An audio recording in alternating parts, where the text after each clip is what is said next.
En attendant le retour des championnats ce week-end, notamment avec, je crois, le gros choc Manchester United et Manchester City qui nous attend dimanche, et déjà, je crois, le retour de la Ligue des Champions la semaine prochaine, oui, la Champions est déjà de retour.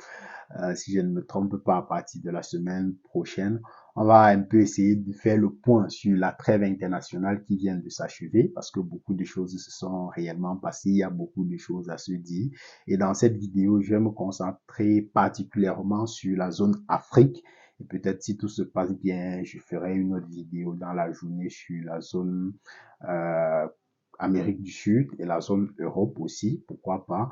Donc, mais dans cette vidéo, on va déjà se concentrer sur la zone Afrique qui nous concerne particulièrement. Donc, peut-être pour planter un peu le décor et vous situer dans le contexte, c'est le fait que, voilà, à partir de la Coupe du Monde prochaine, Canada, États-Unis, Mexique, 2026, il y a eu une augmentation du nombre de places pour les équipes africaines, notamment à cause de l'augmentation de l'effectif global de la compétition. Parce qu'avant, la Coupe du Monde se jouait à 32, notamment celle qui s'est jouée au Qatar et qui a été remportée par l'Argentine il y a de cela quelques années. Elle se jouait à 32. Mais à partir de la prochaine Coupe du Monde, on passe à 48 équipes. Et donc, ce qui fait que cette augmentation globale de l'effectif de la compétition a permis aussi une augmentation dans la zone Afrique. Parce que avant, notamment la dernière Coupe du Monde, l'Afrique avait droit à 5 places qualificatives en Coupe du Monde. Et pour se qualifier, c'est un parcours de combattants quand même. C'est un très très long parcours. Déjà, il y avait les tours préliminaires qui ne concernaient pas forcément toutes les nations. Là, les nations bien moins classées au classement FIFA jouaient déjà ce tour préliminaire-là, notamment en match aller-retour. Et donc, au terme de ces premiers matchs aller-retour, des nations moins bien classées dans la zone Afrique, les nations qui parvenaient à se qualifier parvenaient donc à aller au tour suivant, qui était le deuxième tour de qualification, notamment celle des phases de groupe. Et donc, dans ce deuxième tour-là, on avait justement 40 équipes africaines qui étaient reparties dans 10 poules de quatre équipes, ce qui fait 40, qui faisait 40 équipes justement. Et dans les équipes en question, où dans chaque poule, on jouait un mini-championnat. Dans les 10 poules en question, les 4 équipes jouaient un mini-championnat en aller-retour justement, où chaque équipe dans ce championnat-là jouait notamment 6 matchs parce qu'affronter les 3 autres équipes de la poule en aller-retour, ce qui faisait 6 matchs.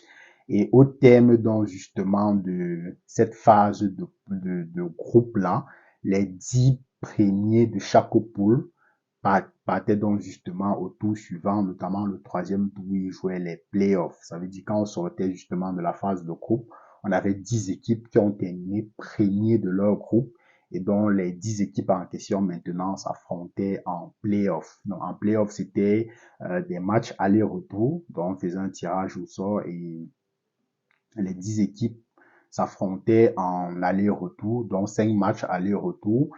Et voilà, c'est là où justement ceux qui parvenaient donc à franchir cette étape-là se qualifiaient directement pour la Coupe du Monde.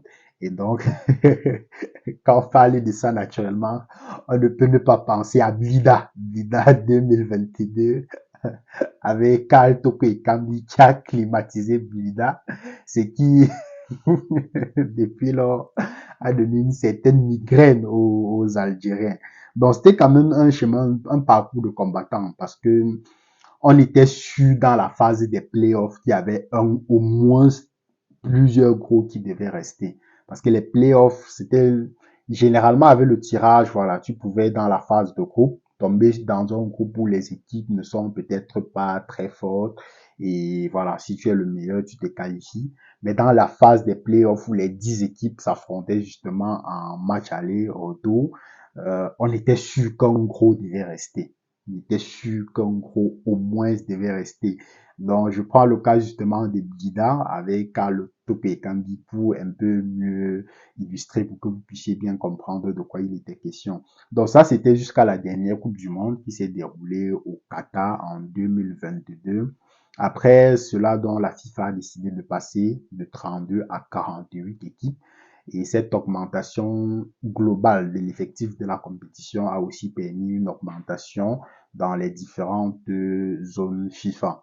Et donc, en Afrique, on est passé de 5, autant pour moi, à 9 équipes qui se qualifient directement, avec potentiellement une dernière équipe qui peut se qualifier si elle parvient à traverser les phases de barrage. Donc, ce qui fait qu'aujourd'hui, les qualifications dans la zone Afrique, c'est, je crois, 9 groupes de 6 équipes chacune. Donc, dans les 9 groupes en question, les premiers se qualifient directement pour la compétition. Et maintenant, après les premiers qui se qualifient directement pour la compétition, les 4 meilleurs deuxièmes de toutes les poules, justement, jouent un petit barrage dans la zone Afrique. Le barrage en question, c'est que les 4 équipes en question vont s'affronter en aller-retour, justement. Non, en match, c'est pas en aller-retour, c'est en match en élimination directe, tout simplement. Donc, les 4 équipes, 2-2, vont jouer des matchs et au terme des 2 matchs en question, 2 équipes seront éliminées directement et les 2 équipes qui se seront qualifiées pour la finale de barrage dans la zone Afrique vont encore s'affronter en un match à élimination directe et celui qui va donc gagner pourra justement aller maintenant participer au barrage intercontinental. Donc dans les barrages intercontinentaux, il y a 6 équipes, des équipes qui viennent de la zone CONCACAF, des équipes qui viennent de la zone CONMEBOL, du moins s'il y en a 6 exactement. Sur les 6, les 2 nations qui sont les mieux classées au classement FIFA ne jouent pas des demi-finales. Donc les 2 équipes en question sont directement qualifiées pour la finale. Et les 4 équipes qui sont moins bien classées, qui peuvent venir de la zone CONCACAF, de la zone CONMEBOL, de la zone Afrique, comme je l'ai dit, les 4 qui sont moins bien classées, ces 4-là vont jouer les demi-finales, qui se jouent aussi sur un match uniquement. Et donc, quand tu parviens justement à gagner cette demi-finale-là, tu vas affronter les 2 équipes qui étaient mieux classées et les 2 équipes qui gagnent parviennent justement à se qualifier pour la Coupe du Monde. Ce qui fait que quand tu vas en barrage, c'est un parcours de combattant. Si tu vas en barrage et que tu es moins bien classé, tu vas jouer déjà 2 matchs dans les barrages dans la zone Afrique et par la suite, tu vas jouer aux 2 matchs dans les barrages zone intercontinentale. Ce qui fait que ça fait 4 matchs qui peuvent être suffisamment délicats. Donc, l'équation la plus simple à résoudre, c'est idéalement de se qualifier directement. Ça permet que si au terme des phases de groupe, tu termines premier de ton groupe, tu t'en vas directement à la Coupe du Monde. Si tu vas au barrage, c'est un parcours de combattant et sur un seul match, vraiment tout peut se passer parce que quand c'est encore un match aller-retour, tu peux te dire que bon, si tu as la chance de commencer chez l'adversaire, tu peux aller là-bas, tu essaies de jouer le maintien, tu n'encaisses pas, tu fais un 0-0 ou un score nul et quand tu reviens chez toi à domicile, tu donnes tout pour te qualifier. Malheureusement, ce sont pas des matchs aller-retour et donc sur un seul match, tout peut se passer. Ce qui fait que c'est une équation assez complexe et c'est pour ça que, par exemple, ceux qui ont suivi mon débrief lors du dernier match du Cameroun, je disais que je n'y crois pas beaucoup du moins à cette phase de qualification-là ou à ce processus-là de qualification qui peut devenir assez long et assez périlleux, tout simplement. Donc ça, c'est un peu pour situer globalement le contexte pour que, si vous ne le saviez pas, vous compreniez exactement comment la phase de qualification à la Coupe du Monde, comment ça se passait déjà avant et comment ça se passe aujourd'hui, tout simplement. Donc, ce qui fait que, comme je l'ai dit aujourd'hui, il y a 9 groupes de 6 équipes. Et donc, on va essayer de regarder un peu tout ça parce qu'il y a eu beaucoup de choses quand même. Déjà, la chose à dire, c'est le fait que actuellement, il y a 2 équipes ou 2 nations africaines qui sont déjà qualifiées, parmi lesquelles le Maroc et ensuite la Tunisie. Je vais commencer par le Maroc. Le Maroc qui nous offre plutôt de très belles prestations ces dernières années. Le roi du Maroc, il a fait vraiment beaucoup d'investissements dans le football. Et donc, c'est aussi une façon de voir que ça ne ment pas. Ça ne ment pas en réalité. Le football aujourd'hui, ça demande des investissements, ça demande un travail de fond à la base. Et c'est ce travail-là que le roi du Maroc fait depuis plusieurs années maintenant, avec un très grand complexe qui a été complexe multisport qui a été construit au Maroc justement, qui permet cette formation-là, que ce soit des jeunes, même des équipes féminines, vraiment une formation de la base Et c'est à partir de cette base-là qu'on parvient justement au sommet à voir des équipes qui tiennent la route. Parce que malheureusement, chez nous et plus particulièrement au Cameroun, on a toujours cette mauvaise tendance-là à compter sur les binationaux. Parce que le football local, malheureusement, depuis un certain nombre d'années, ne nous sort plus des pépites, je vais dire ça comme ça, peut-être à part les brasseries qui continuent de faire un réel travail de fond. Il n'y a plus vraiment de centres de formation qui, au fil des ans, nous sortent des pépites qui, par la suite, vont aller exploser en Europe, malheureusement.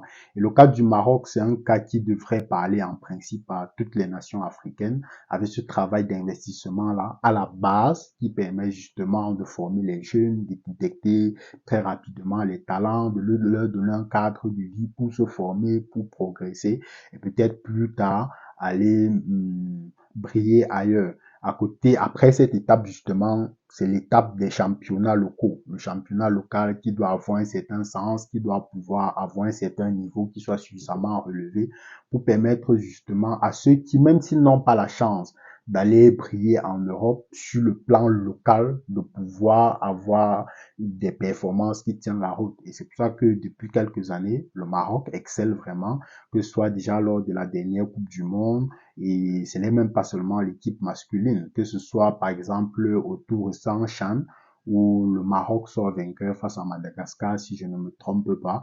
Et certes, on peut encore faire des débats sur les polémiques d'arbitrage parce qu'il y en a eu beaucoup. Lors du CHAN, je n'ai peut-être pas eu l'occasion d'en parler, mais je regardais. Mais ça se voit qu'il y a un travail de fond qui est fait depuis pas mal d'années avec l'équipe nationale qui a comme coach, comment il s'appelle, Rekragi, si je ne me trompe pas. Il fait un travail de fond. Et ce travail de fond-là, justement, qui commence à la base avec les investissements, avec la formation de la jeunesse, la formation des jeunes talents, l'encadrement de tout ça. Et c'est tout ça qui contribue aujourd'hui à donner les résultats qu'on a. Donc, que ce soit avec le CHAN, que ce soit à la dernière CAN, ils n'ont pas fait un parcours extraordinaire, mais ce sont les choses qui arrivent malgré le fait qu'on peut avoir une équipe qui est suffisamment compétente. Donc, ce qui fait que la qualification déjà du Maroc aujourd'hui pour la Coupe du Monde, ce n'est pas vraiment quelque chose de surprenant au regard des investissements qui sont faits. Je crois qu'ils ont surnagé dans leur poule. Le Maroc a à date 21 points, l'équipe qui suit à 10 points. Donc, ce qui fait que c'est une poule qu'il surnage pratiquement et il domine tout le monde dans la poule. Donc, à côté du Maroc, qui certainement est une équipe sur laquelle on devra compter pour la prochaine Coupe du Monde, parce qu'il faudra déjà rééditer l'exploit de la précédente Coupe du Monde, demi-finale, mais surtout il faudra au-delà de cet exploit-là, pourquoi pas aller un peu plus loin et avoir une nation africaine qui finalement peut-être arrive à la finale et peut-être remporte aussi. C'est très très faisable avec l'effectif qu'ils ont, Achraf Hakimi et tout ce qui s'ensuit. C'est une équipe qui est suffisamment équilibrée, que ce soit avec les jeunes qu'on prend dans les championnats locaux ou ceux qui se sont expatriés et qui reviennent justement pour pouvoir contribuer à l'équipe. Donc c'est une équipe sur laquelle il faudra beaucoup compter. L'autre nation qui est directement qualifiée, c'est la Tunisie, que je ne suis pas particulièrement beaucoup, donc je peux pas avoir grande chose à dire là-dessus, mais c'est en tout cas, le football maghrébin, de façon générale, que ce soit l'Algérie, que ce soit le Maroc, que ce soit la Tunisie, ces nations-là, ces dernières années, que ce soit même dans le championnat, dans les championnats africains, notamment avec la Champions League africaine et l'autre tournoi de la CAF, là, comment ça s'appelle, j'oublie le nom. Les nations maghrébines de cette zone-là nous ont déjà par plusieurs fois démontré que voilà, les championnats là-bas, c'est quelque chose de sérieux. Et donc, ça ne me surprend pas réellement venant de cette zone-là. Donc, il y a la Tunisie qui est qualifiée. Et l'autre poule, donc on va peut-être finir par le Cameroun. Hein. L'autre équipe comme ça sur laquelle je voudrais m'attarder, ou l'autre poule sur laquelle je voudrais m'attarder, c'est la poule F de la Côte d'Ivoire. La poule F de la Côte d'Ivoire. La Côte d'Ivoire qui, vainqueur de la dernière CAN, depuis lors sous MS Faye, c'est une équipe qui ronronne quand même. C'est une équipe qui force, sincèrement, qui force beaucoup. Cette, voilà, elle parvient à gagner. Elle est en tête actuellement avec 20 points. juste devant le Gabon, avec qui compte 19 points également. Mais la Côte d'Ivoire, ça ronronne beaucoup, vraiment beaucoup. Je dis, quand tu regardes, voilà, si on te dit que c'est l'équipe qui a réalisé l'exploit qu'on a vu à la dernière CAN de 2023, tu te dis, ce n'est pas vraiment le jeu qui les a poussés jusqu'à ce niveau. Il y a eu tout ce qu'il y a eu autour, l'ambiance, le fait d'être sorti la tête de l'eau de manière inespérée, ça a contribué justement, toute cette ferveur-là derrière l'équipe, ça a contribué à les amener jusqu'au sacre final. Mais aujourd'hui, quand tu regardes l'équipe de Côte d'Ivoire jouer, ce n'est pas fluide en tout cas. Ça se voit que c'est une équipe qui peine un peu à trouver ses repères. C'est une équipe qui peine vraiment à convaincre. C'est une équipe qui, c'est assez compliqué. Donc, ce qui fait que je me pose des questions. Si en octobre, ils font un faux pas et que le Gabon passe devant eux, est-ce que à quelques mois de la CAN, MS Faé est-ce qu'il risque de, sa tête risque de ne pas sauter? Je me pose des questions parce que la Côte d'Ivoire, je les suis sur les réseaux et très peu d'entre eux sont justement convaincus de ce que MS Faye propose aujourd'hui. Donc, c'est une équipe qui ronronne et voilà, on espère que malgré le fait de ronronner, peut-être ils pourront se qualifier. Pourquoi pas? Ce sont les choses qui arrivent et donc peut-être la prochaine CAN aussi sera un peu déterminante. Donc, même s'ils parviennent à se qualifier, leur parcours dans la prochaine CAN, ce sera certainement à suivre de près parce que MS Faye, s'il ne fait pas un bon parcours, après, même s'il se qualifie pas pour la Coupe du Monde, ce serait un peu difficile ou risqué de tout chambouler à cette période-là. Mais je suis certain que s'il fait un mauvais parcours en CAN, certainement sa tête sera déjà mise à prix. Donc ça, c'est pour ce qui concerne la Côte d'Ivoire. L'Algérie, dans sa poule, devrait, je pense, pouvoir se qualifier de manière assez évidente. Je crois qu'il compte 4 points, si je ne me trompe pas, sur l'Ouganda et la Mozambique qui sont deuxième de la poule avec 15 points et l'Algérie en tête avec 19 points. Donc, quoi qu'il en soit, ils ont déjà une marge conséquente, marge de 4 points, dont une seule victoire sur leurs deux prochains matchs et ils sont directement qualifiés pour la Coupe du Monde. L'Algérie aussi qui est une équipe qui est plutôt très bien équilibrée, qui est plutôt à un très bon niveau tout au long de ces dernières années, que ce soit avec la CAN 2021, la CAN 2023. C'est entre-temps, il y a eu, comme je l'ai dit tout à l'heure, la climatisation à Blida, mais c'est une équipe qui a un niveau plutôt considérable et donc les voir se qualifier, c'est quelque chose de plutôt logique avec l'effectif qu'ils ont, beaucoup de joueurs qui jouent en Ligue 1, quelques-uns en Première Ligue. Donc c'est plutôt une belle nation de football, une bonne équipe. Le Ghana, quant à lui, qui je crois est la dernière poule, notamment la poule I, le Ghana est en tête actuellement avec 3 points. C'est le Ghana, ce n'est plus, en tout cas ces dernières années, ce n'est plus le Ghana, par exemple, de 2010 qu'on a connu avec Asamoah Gyan et tout ça. C'était une très grande nation de football, 2010-2014, que ce soit en Coupe d'Afrique ou même en Coupe du Monde aussi, avec notamment le parcours extraordinaire où ils se font éliminer par l'Uruguay, malheureusement en quart de finale. Ces dernières années, le Ghana a un peu peiné. Le Ghana a peiné à décoller. Le Ghana a eu certaines défaites qui étaient plutôt inquiétantes, des parcours suffisamment mitigés à la Coupe d'Afrique des Nations et même à la Coupe du Monde aussi.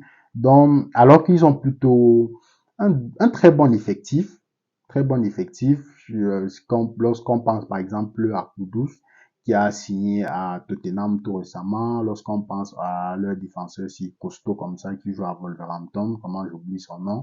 Du moins, ils ont plutôt un très bon effectif. Et en principe, dans cette poule-là, le Ghana devrait pouvoir sortir et se qualifier directement. Mais entre-temps, comme j'ai dit, ça se voit que c'est une équipe qui cherche encore ses repères et hâte de voir ce qu'ils vont non seulement nous proposer à la prochaine CAN, parce que comme je l'ai dit, ils devraient pouvoir dans ce groupe-là se qualifier facilement pour le prochain tour. Une autre équipe comme ça qui est assez décevant, finaliste de la dernière CAN, c'est le Nigeria. C'est le Nigeria. Dans le pool du Nigeria,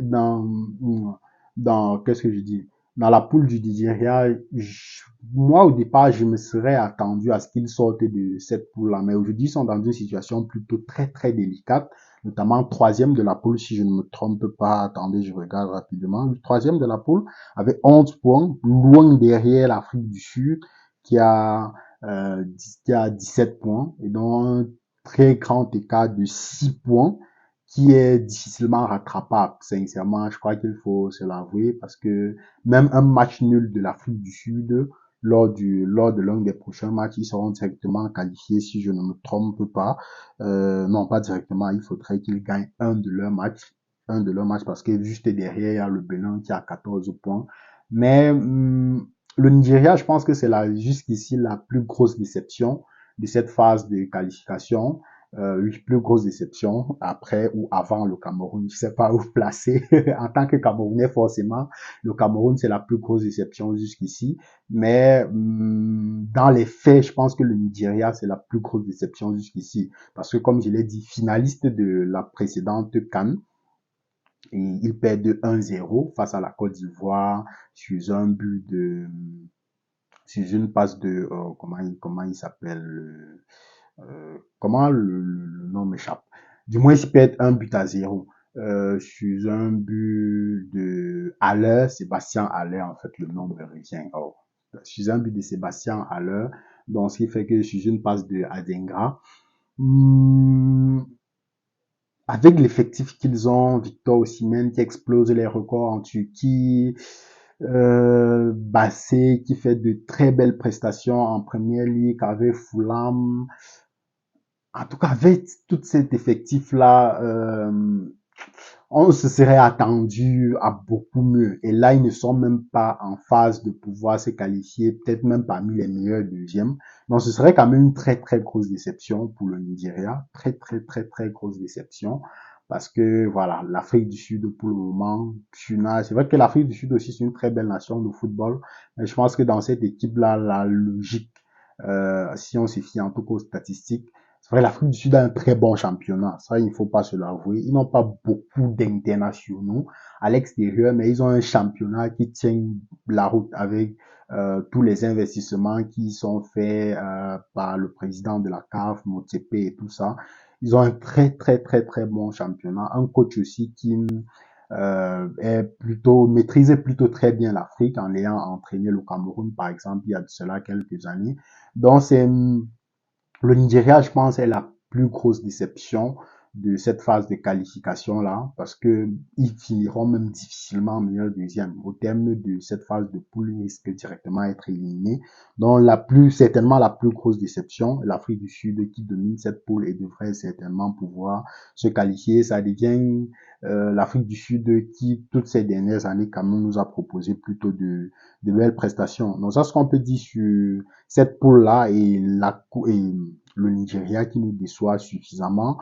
La poule A, c'est l'Égypte, Burkina Faso. Égypte, comme je l'ai dit, c'est dans la continuité des nations du Maghreb avec l'Algérie dont je parlais tout à l'heure, avec la Tunisie, le Maroc et tout ça. C'est les nations où le football a plutôt, en tout cas dans les compétitions africaines, c'est généralement ces nations-là qui sont devant. Et donc, c'est plutôt normal qu'elles soient plutôt bien classées dans leur poule. Derrière le Burkina qui, en principe, va certainement finir parmi les meilleurs deuxièmes, en principe. Et donc, va jouer certainement les phases de barrage. Mais est-ce que le Burkina pourra se qualifier? Je n'y crois pas beaucoup. Avec tout ce que Ibrahim Traoré fait, c'est vrai qu'on pourrait, en tant que panafricaniste, avoir cette envie-là que le Burkina passe. Mais sera compliqué. Ce sera très, très compliqué pour le Burkina qui a 15 points actuellement, 5 derrière l'Égypte. Ils ne peuvent pas terminer premier, ça c'est déjà certain. Mais ils peuvent se battre pour aller au moins jouer les barrages dans la zone Afrique. Et le Sénégal, le Sénégal qui a climatisé qui a climatisé le stade des Martyrs il y a quelques jours avec une remontada extraordinaire. Match très plaisant à regarder. C'était vraiment très beau match, très beau match.